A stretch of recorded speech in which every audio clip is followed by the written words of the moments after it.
r/explainlikeimfive. Russell Spotito says, explain like I'm 5, what is a memory leak in terms of video games? Young Bull says, memory is sort of like a whiteboard that different parts of a computer program use to write down things it may need to remember later.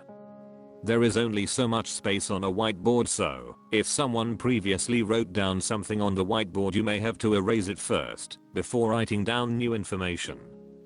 But you don't want to overwrite something someone else may need later. In order to avoid this situation, the computer program needs to somehow determine or be told by the programmer when some part of the whiteboard is safe to erase to avoid filling up the whiteboard with useless information.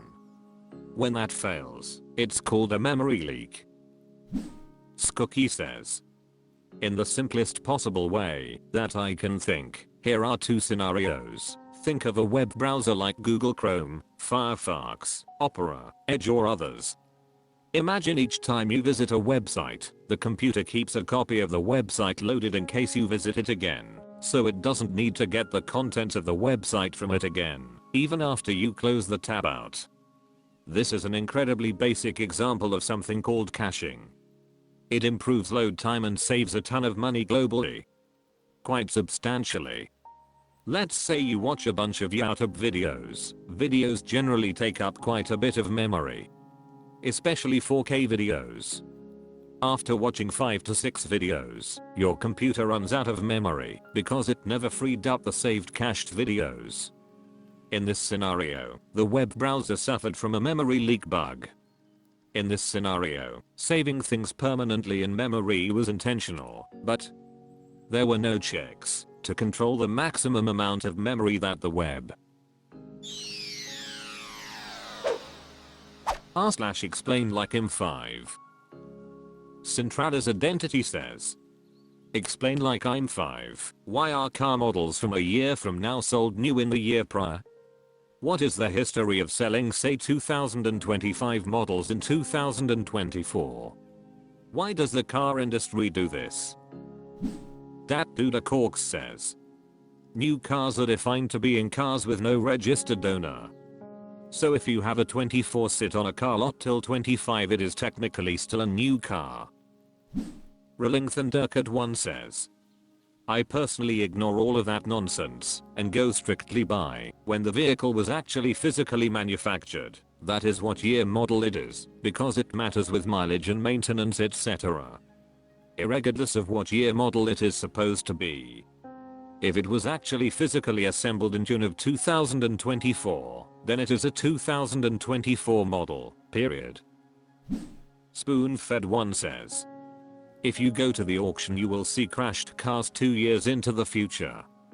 For example, if it is October 2024, there will be 2024s, 2025s and 2026s crashed at the auction for sale. DRJ1485 says, it takes time to change the lines over for the new model, and back in the day, FDR mandated that the new model changeover must happen in the fall, so that the workers weren't laid off during the holidays. It just kinda stuck, and has moved earlier and earlier into the year.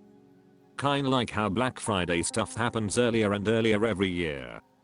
You can start selling next year's model as early as January 2nd. r/explainlikeimfive. Throwaway 851,216 says, explain like I'm 5, when banks get robbed, how does the bank get the money back? Fryan says, in the US, insurance. Most banks don't actually have a lot of cash in the bank and robbers typically don't take all of it, on average it's only a few $1,000s. For major banks that is like the give a penny take a penny dish. Zimagotchi says, in the US, there's a federal program that insures all bank deposits called the FDIC. It was the run on banks following the stock market crash of 1929 that actually triggered the Great Depression, so we realized how important consumer confidence in their money, being safe in banks, was to the economic functioning of the country, and the FDIC was created. Dotha Degenerate says, insurance. Banks are insured, and the big banks won't fail, because they're not supposed to. Further, even if they aren't, they make so much that honestly it's the least of their problems. It's the same reason you lose no money. If your bank gets robbed, you have between 75k and 250k coverage, entirely for free, depending on your country, if you live in the first world. El Pinita says, Robert De Niro explains it best in Heat. We want to hurt no one. We're here for the bank's money, not your money. Your money is insured by the federal government. You're not gonna lose a dime. Think of your families. Don't risk your life. Dick. r/explainlikeimfive. A tic-tac35 says, Explain like I'm 5. How do cell phones maintain data connectivity even when traveling very fast? I'm currently on a high-speed train between France and Switzerland, and wondering how my cell phone is able to keep up with my very rapidly changing position, and generally keep data connectivity? Tony78 says, the phone tells the tower its signal strength at all times. I will assign an arbitrary number which is 100 and that's the maximum strength. As the phone moves away from that tower, that number becomes 90, 80, 70, 60, 50, 40. That means that the phone is getting further away from the tower.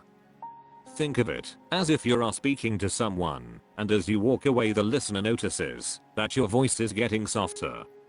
Meanwhile another tower which is being approached receives the signal strength of the phone. 10, 20, 30, 50, 60.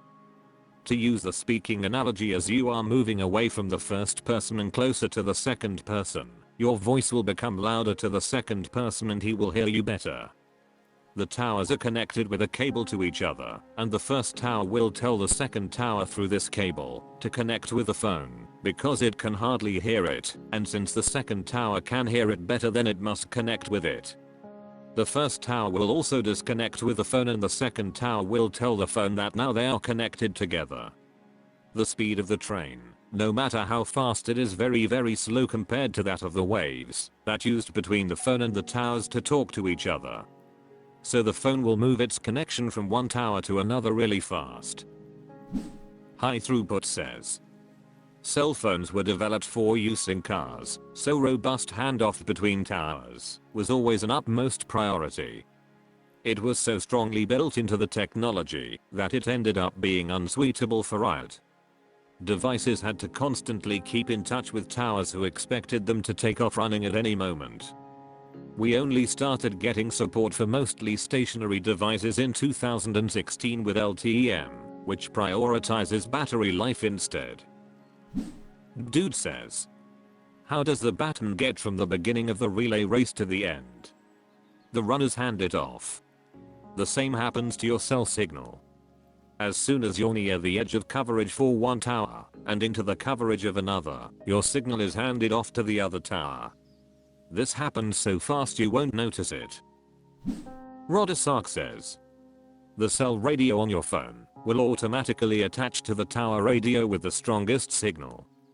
In some cases, that means gathering signal from both until one is clearly stronger than another. The phone doesn't know or care what or where the radio is, so we use SIM cards to identify the traffic for when there are multiple providers. That's why 911/119/emergency works on all providers in most countries. On top of it all, most countries have spectrum regulators to prevent too many radios in any given site in any given radio frequency. These are known as spectrum licenses. Among towers of the same provider, we call this process handoff. Among towers of a different provider, we call this roaming. The system works well because all radios, both on the user handset and the tower, follow the same global standard. Each telecommunications service provider must support the global handoff protocol as if it were a law, i.e. as a condition of license. These are technical updates, like any other software updates, that must be applied on a regular basis. It also requires TSPs to continually upgrade their equipment to remain competitive. I could get into the historical reasons why telecoms and other common carriage infrastructure like trains and ships usually work this way, but it's explain like I'm 5, so I'll say not playing nice in r/explain like I'm 5. Dancingman15 says, explain like I'm 5. Why is it so physically exhausting to listen to a child whine/cry? Iron Firstoff Gumby says, to be fair, it's not just children for me. Anyone who whines or cries makes me physically exhausted. Like I know life sucks right now, but crying about it ain't gonna change anything. Corpus Apostatus says, crying is negative reinforcement. It's designed to make you do anything to make it stop. When you hear it, your body immediately dumps adrenaline into your bloodstream, initiating your fight or flight response. Your heart rate increases, and you feel an intense need to do something. It is exhausting. Spicy Strawberries says, this is how it is every day in my classroom with a cognitively delayed and nonverbal child who is mentally at the stage of a 3-year-old. I'm supposed to be able to just go on teaching while he's crying, which is very hard for me. So it's helpful to read some of the comments here saying how we've actually evolved to find this stressful, especially as females. It's not my lesson being interrupted that bothers me so much as a child being in significant distress and I can't figure out what's wrong or how to make them feel better, all while trying to manage and teach the rest of them. It really feels painful when a child is upset and we can't help.